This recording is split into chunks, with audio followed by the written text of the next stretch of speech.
Thereby log x equal to t. Log x, if there is no mentioning of any base, we can assume this is e. Base is e. Thereby x equal to what? E for t. From this x equal to e for t. So by differentiating both sides with respect to x, I get dx equal to e for t dt. So therefore I equal to integral log x equal to what? T minus 3 by t power 4 dx is what?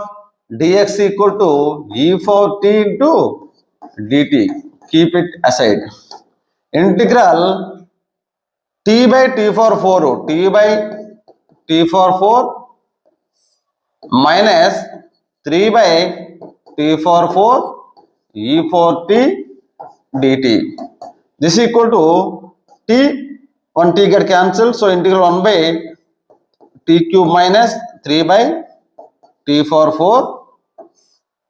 This is I can write plus minus 3 plus I will take, and in minus 3 I will write e for t. Why? Because I am saying beautiful formula, integral e for t, integral e for t into f of x plus e for x into f of x plus f dash x.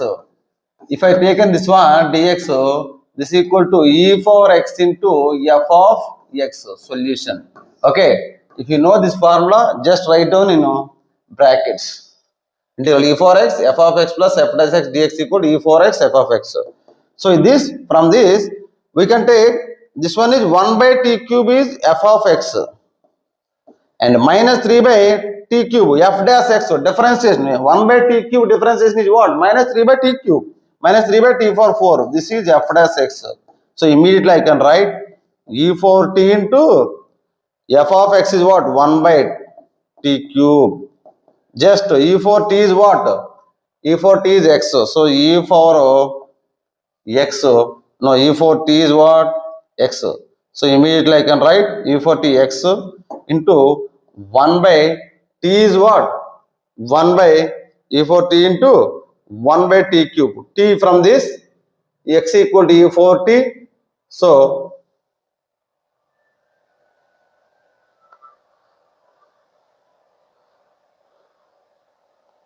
e for t into e for x equal x, yes, t is what? Log x. T log x.